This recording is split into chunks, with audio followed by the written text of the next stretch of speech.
Bonjour et bon sabbat. Bonjour et bon sabbat. Jésus m'a tant aimé. Jésus m'a tant aimé. Il fut crucifié. Jésus m'a tant aimé. Jésus vous a aimé, Jésus m'a aimé. Voilà pourquoi nous sommes là. N'est-ce pas? Je devrais terminer la prédication parce que le pasteur a déjà donné la quintessence du message d'aujourd'hui. Mais Dieu sait pourquoi. Parce que c'est la continuité du réveil. Espérance 2020. Les autres aiment dire 2020. Espérance 2020. Voilà, 2020. Et voilà pourquoi. Parce que Dieu nous a aimés. Le titre de la méditation d'aujourd'hui nous permet de dire nous sommes des fous de Dieu. Les fous de Dieu, c'est le titre de la méditation de ce matin. Pourquoi les fous de Dieu? Restez toujours attentifs au message de ce matin. Dieu nous donnera la réponse de cela. C'est face aux géants de la vie où nous pouvons dire nous appartenons à un peuple de fous de Dieu. Dans la Bible, nous avons des exemples. Et la méditation de ce matin nous donne certains personnages auxquels nous allons parler et qui donnera la raison d'appartenir dans la famille des fous de Dieu.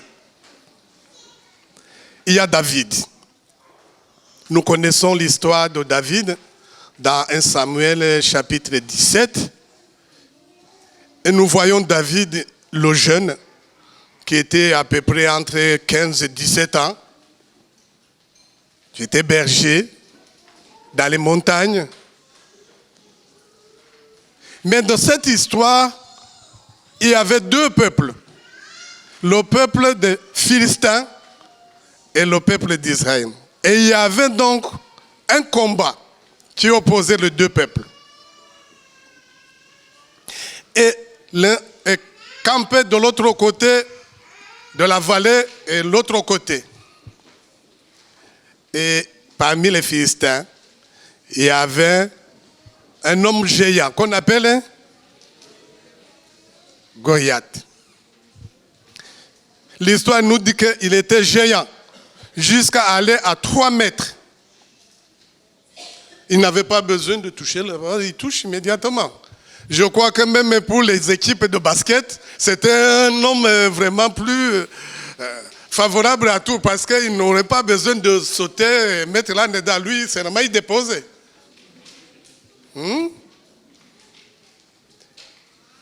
Et dans sa bouche, il y avait des mots arrogants, des mots qu'on trouve dans Apocalypse où on parlait qui sont comme des esprits de grenouilles. Parce qu'ils blasphémaient. Et il disait, je suis là. Parmi vous, qu'il y a quelqu'un qui se lève et il vient. On n'a pas besoin que les deux peuples se combattent, c'est nous deux. Celui qui vaincra, c'est son peuple qui sera en honneur.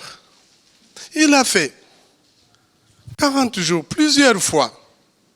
Mais la Bible nous dit, dans le camp du peuple d'Israël, il y avait l'incertitude, il y avait la peur, il y avait les hésitations. Même au roi Saul, on connaissait comment il était beau et il dépassait aussi la taille de tout le peuple d'Israël. Mais lui aussi il se cachait derrière. Comme le jeune homme David était le fou de Dieu. Parce qu'il avait mis l'affaire de Dieu dans ses pensées. Parce qu'il avait mis l'affaire de Dieu en priorité. Il ne pouvait pas rester insensible. C'est ça la leçon. Quand on a mis les affaires de Dieu en priorité, nous ne pouvons pas rester insensibles aux insultes, aux menaces, à ce qui concerne la justice et la parole de Dieu. Et donc, l'histoire nous dit, comme il avait ses grands frères qui étaient au champ de bataille et il devrait amener la nourriture, le papa lui dit non, va amener la nourriture au champ de bataille. Quand il arrive, il ne pouvait pas s'y porter. Les fous de Dieu, Dieu les prépare. On voit que dans cette histoire, même le roi, il a enlevé ses habits, il a donné à David, avant qu'il soit intronisé par Dieu. Déjà même, le roi a donné le témoignage que David mérite d'être roi.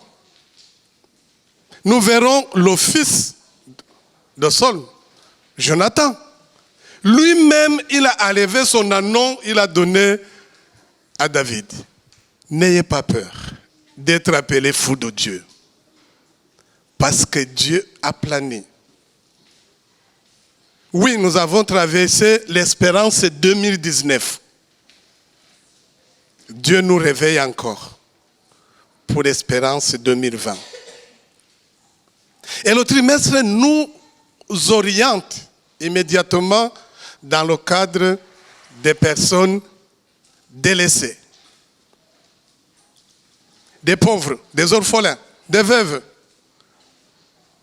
entre guillemets, des SDF. C'est ça le message du trimestre. Et aujourd'hui, Dieu nous rappelle encore que bientôt il y aura l'hiver.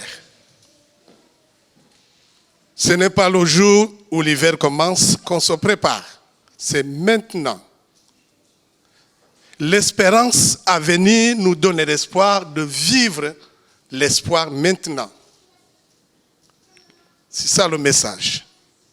Préparons-nous pour affronter les géants de la vie dans le mois et dans les mois à venir. Et donc, les Israélites, ils ne pouvaient pas, à cause de ce géant qui était devant. Nous aussi, jeunes hommes, vous avez des géants devant vous. N'ayez pas peur. Parce que Dieu, Jésus, avant de monter, il a dit aux disciples, oui, vous aurez des tribulations, mais je resterai avec vous tous les jours. Merci Antoine. Tous les jours. Jésus ne nous abandonne jamais. Ce qui est là, c'est de s'inculquer et de s'impliquer dans les affaires de Dieu. Soit petit, soit grand, soit délaissé, pauvre, riche, l'appel est là. Là, c'est le premier personnage que le message d'aujourd'hui nous ramène. L'Église, nous avons aussi des géants qui sont devant nous. On peut citer l'indifférence, l'incrédulité, de la paresse. Oui, l'école du sabbat, nous commençons avec 4. Même aujourd'hui, moi, je suis venu en retard. Donc, c'est cette paresse-là. Tu peux être le géant pour nous. Ce n'est pas Goliath. Mais souvent, le sommeil devient Goliath pour nous. Et nous venons à 10 heures. Le message d'aujourd'hui nous rappelle que les fous de Dieu n'ont pas peur des géants devant eux. Qu'il soit l'indifférence, qu'il soit la paresse, qu'il soit le sommeil, Dieu est là. Il campe autour de nous pour nous donner le courage de braver tous ces géants. Amen. Ah, les jeunes aussi, hein. Même les adultes. Nous avons le géant devant nous. Dès qu'il y a l'avancée dans la technologie, c'est bon. Mais cette avancée de la technologie, le méchant m'est livré là-dedans. Je parle du téléphone. Il est bon, il nous donne des informations, nous pouvons communiquer avec nos familles, mais l'ennemi veut nous diriger vers mauvaise utilisation d'un bon outil. Et n'oublions. Voilà même le géant. Bon, n'oublions à cela, parce que l'ennemi sait qu'au moment où seulement nous nous attachons sur ces outils informatiques, nouvelle génération, technologie, nos imprimeries vont fermer. Parce que personne ne va pas acheter la Bible. Parce que la Bible est dans le téléphone. Mais souvent accompagnée par les publicités nocives. C'est ça. On ne peut pas acheter l'hymne. Parce que l'hymne est dans le téléphone. N'oublions pas que ces entreprises embauchent nos frères et sœurs. Et c'est à partir de leur travail qui donnent les dîmes, qui donnent les offrandes. Et c'est bon pour l'ennemi de fermer. Mais il ne peut pas vous dire on va fermer. Il utilise son moyen, le bon moyen, outil de communication, dans un mauvais chemin. Ô jeunes, n'oubliez pas cela, que vous êtes des fous de Dieu. Que même s'il y a le géant qui avance devant vous, sachez que vous allez traverser étant vainqueur. Amen. Nous avons un personnage qui est en Juge chapitre 7, c'est Gédéon. Le Gédéon, lui, dans son temps, comme il y avait le peuple à côté qui dérangeait le peuple de Dieu, qu'est-ce qu'il fait? Le peuple de Dieu essayait de glaner toute la moisson en cachette dans les grottes parce que les voisins, les Madianites et les autres, venaient dérober la récolte. Et quand Dieu appelle Gédéon, Gédéon dit non, moi je suis jeune, je suis même le dernier, je suis Benjamin, mais il y a les autres. C'est le même langage que nous avons souvent. Il y a les autres.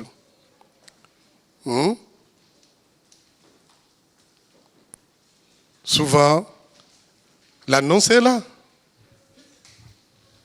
Il y aura des maraudes partout. Oui, il y a les autres. C'est ça, il y a les autres. Ça reste les autres, les autres, les autres. C'est qui? Le message d'aujourd'hui nous ramène au temps de réveil pour que nous pratiquions ce que Dieu veut de nous. Et donc, Gédéon aille jusqu'à loin à demander le signe à Dieu. Il dit, mais qu'est-ce que je dois? Non, je ne peux pas. Il dit, non, si c'est comme ça, ok. Comme l'ennemi est tellement une multitude de chevaliers, de larmes, tout ça, non, moi je ne peux pas. Il dit, ok, je serai, tu iras et je serai avec toi. Touché par cet appel et fort de présence de Dieu, Gédéon va. L'histoire nous dit que d'abord, avant, il est parti voir ce qui se passe et Dieu assistait à un rêve et une explication et ça a donné le courage à Gédéon. Avant, il avait même plus de, je crois, c'est 32 000 soldats. Mais Dieu, il a préféré 300. Il faut être fou de Dieu pour accepter ce projet. Amen. Là où tout le monde ne voit pas la différence, c'est là où Dieu se manifeste. Et Gédéon sauva Israël. Et le Gédéon d'aujourd'hui, c'est vous et moi. L'Israël, c'est l'île et aux environs. Et Dieu nous demande, qu'en est-il de vous? Qu'est-ce que vous attendez pour sauver mon peuple qui est à l'île? Espérance 2020. Ça commence avec énergie. La fois passée, je disais que le train a commencé, les gens entrent et le ticket c'est gratuit. Ce train continue. Parce que le guide, c'est Jésus, il est là, il vit.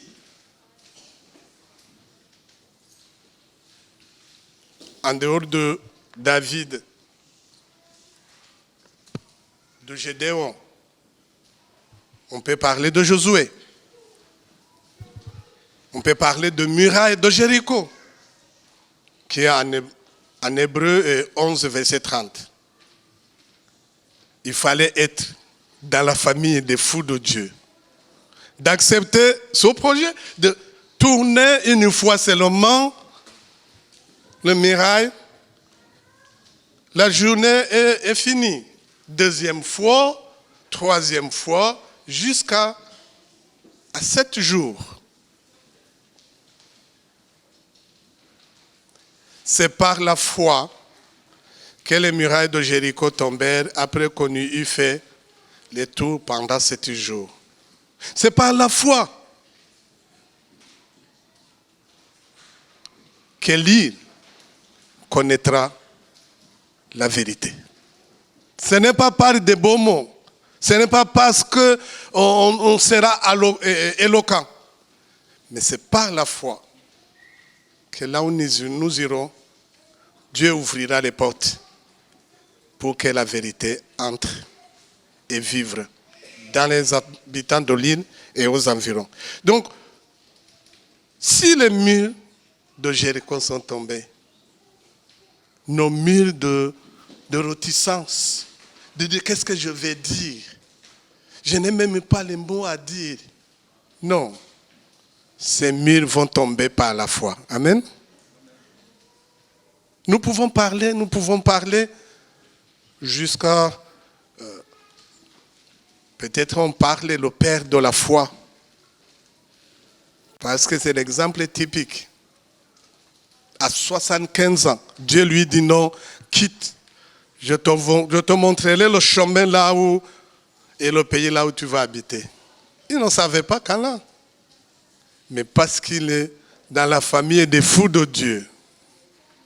Sans hésitation, il prend son père Terah, il prend son oncle Lot.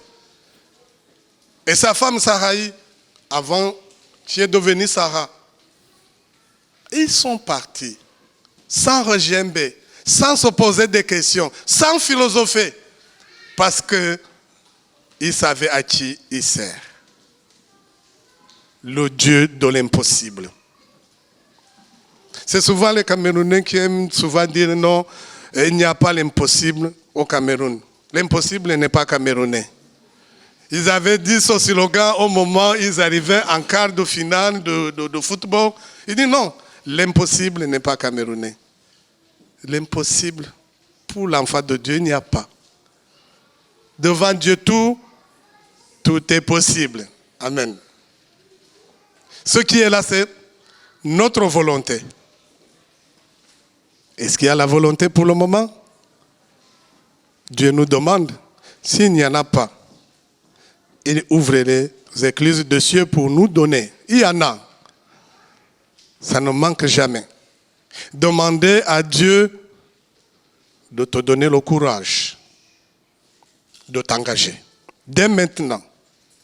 Demandez à Dieu de te donner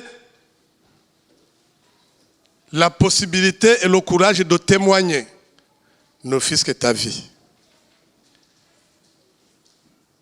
peut-être, il y a quelqu'un qui est à côté qui en a besoin pour lui aussi s'engager. Peut-être, il y a quelqu'un qui en a besoin pour se sentir être aimé. Il y a quelqu'un qui en a besoin de se sentir qu'il vit.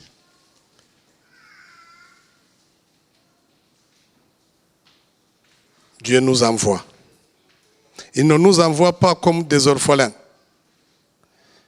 mais il est avec nous tous les jours. Abraham, il a quitté, mais la récompense, c'est qu'il est le père de la foi. Gédéon,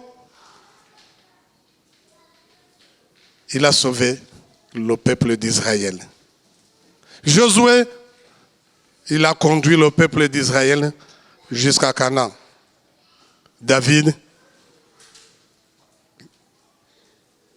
la Bible nous dit que Dieu même dit selon son cœur. Les fous de Dieu, il n'y a pas de déception. Essayez. C'est tout. Essayez. Vous verrez qu'il n'y a pas de déception dans la famille des fous de Dieu.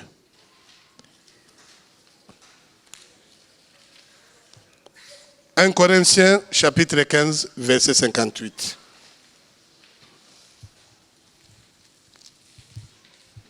Il nous dit, « Ainsi, mes frères bien-aimés, soyez fermes et inébranlables, travaillant de mieux à mieux à l'œuvre du Seigneur, sachant que votre travail ne sera pas vain dans le Seigneur. » Amen.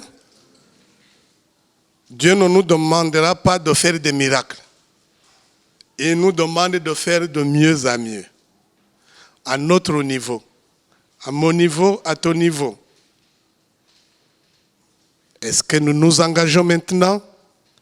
Et on dit comme le peuple d'Israël dit non, nous servirons l'Éternel dès maintenant. Et nous scellons l'alliance. Nous renouvelons l'alliance pour les autres. Afin que l'œuvre de Dieu puisse avoir les fruits à l'île et aux environs. En fait que, même si nous ne serons pas ici, que le témoignage que nous resterons ici soit un témoignage vivant, un témoignage de réconfort, un témoignage qui produira l'effet même si nous ne serons pas là. Que Dieu vous bénisse. Amen.